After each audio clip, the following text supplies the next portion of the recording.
నమస్తే, నేను మీ అశ్విని కుమార్.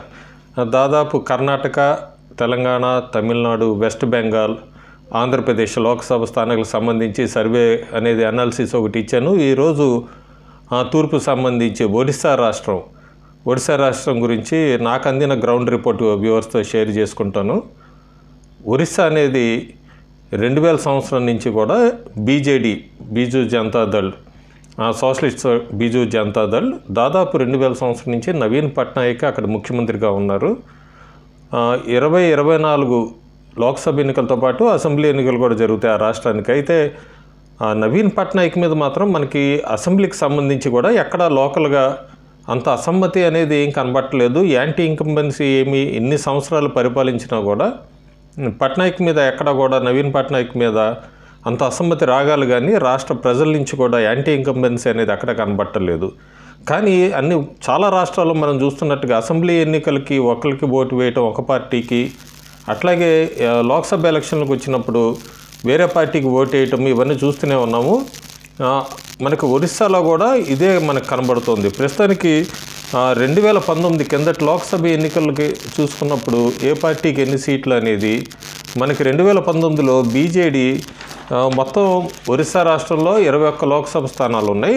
2019లో బీజేడీ అప్పుడు 12 స్థానాలు గెలుచుకుంది, బీజేపీ 8 స్థానాలు గెలుచుకుంది, కాంగ్రెస్ 1 స్థానం గెలుచుకుంది.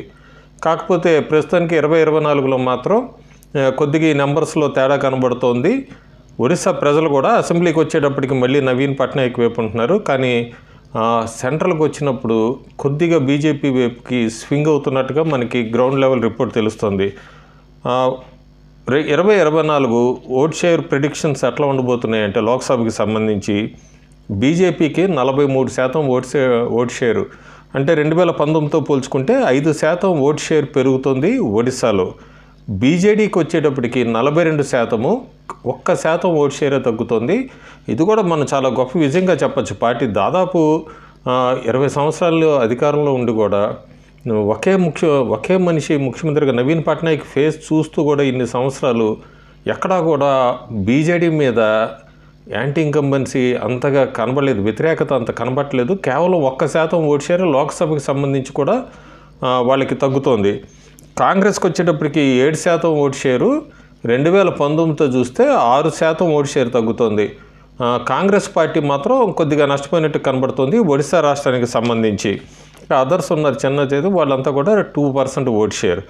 ఈ ఓట్ షేర్ సీట్ ప్రొజెక్షన్కి వెళ్ళినప్పుడు ఒడిశాలో ఏ పార్టీకి ఎన్ని సీట్లు రావచ్చు అనేది చూస్తే మనం బీజేపీ 2024 ఒడిశాలో 12 స్థానాలు గెలుచుకోబోతోంది. 2019 కన్నా కూడా 4 స్థానాలు అధికంగా. బీజేడీ మాత్రం 9 స్థానాలు గెలుచుకుంటుంది. 1% ఓట్ షేర్ తగ్గినా కూడా వాళ్ళకి సీట్ల రూపేణా 3 తగ్గుతున్నాయి. 2019లో 12 గెలుచుకుంది, 2024లో 9 గెలుచుకోబోతోంది. కాంగ్రెస్ మాత్రం 2019లో 1 గెలుచుకుంది, 2024లో ఎక్కడ సీట్లు గెలవట్లేదు, ఖాతా తెరవట్ల. సో కాంగ్రెస్ పార్టీకి 0. దీనికి ముఖ్యంగా కారణం ఒడిశాలో ఏంటంటే బీజేపీకి ఎక్కడ స్థానికంగా కూడా ఇప్పటికీ ఒరిస్సా రాష్ట్రంలో గట్టి నాయకత్వం ఏదీ లేదు. చాలా రాష్ట్రాల్లో చూసినట్టుగానే నరేంద్ర మోడీ వేవ్ అనేది ఈసారి ఒడిశాలో కొద్దిగా ఎక్కువ కనబడుతోంది. మోడీ వేవ్ వల్లే బీజేపీ ఒడిశాలో ఎక్కువ స్థానాలు గెలుచుకోవడానికి 2019 కన్నా కూడా ఎక్కువ స్థానాలు గెలుచుకునేట్టు కనబడుతుంది. కానీ ఇదే అసెంబ్లీ ఎన్నికల్లో రిఫ్లెక్ట్ అవుతుందని చెప్పలేము మనం. అసెంబ్లీ ఎన్నికలకు వచ్చినప్పుడు మాత్రం అక్కడ ఓటర్సు ఈవెన్ జనవరి మొదటి వారం మాత్రం ఇంకా నవీన్ పట్నాయక్నే ముఖ్యమంత్రిగా కోరుకుంటున్నారు. ఎన్డీఏకి వచ్చిన అడ్వాంటేజ్ ఏంటంటే ఒరిస్సా రాష్ట్రానికి సంబంధించి కేంద్రంలో ఈ బీజేడీ పార్టీ ఎక్కువగా ఎన్డీఏకే మద్దతు ఇస్తూ వస్తుంది. కాబట్టి ఎన్ని సీట్లు వచ్చినాయంటే కన్నా కూడా ఒరిస్సాలో కాంగ్రెస్ పార్టీని ఆల్మోస్ట్ తీసేశారు, ఇంకా ప్రజలు తిరస్కరించారని చెప్పుకోవచ్చు. ఒడిశాలో వస్తే బీజేడీ లేదా బీజేపీ ముందు అసెంబ్లీ ఎన్నికల్లో కూడా అన్నట్టుగానే ఒడిశా రాష్ట్రం తయారైంది. 2024 లోక్సభ ఎన్నికల్లో మాత్రం బీజేపీ 12 స్థానాలు గెలుచుకుంటుందని చెప్పాను. ఆ 12 స్థానాలు ఏమిటంటే బార్గర్, సుందర్గర్, సాంబల్పూర్, మయూర్భంజ్, బాలసోర్, బొలంగీర్, కలహంది, భువనేశ్వర్, పూరి, కేంద్రపార, భద్రక్, ఢెంకనాల్, కియోంజార్ ఇవన్నీ కూడా బీజేపీకి అనుకూలంగా ఉన్నాయి. మొత్తం నార్త్ వెస్ట్ ఒరిస్సా మొత్తం కూడా బీజేపీ వైపుకి టిల్ట్ అవుతుంది. కానీ సౌత్ ఒడిశా మాత్రం ఈరోజు కూడా బీజేడీకే ఉంది.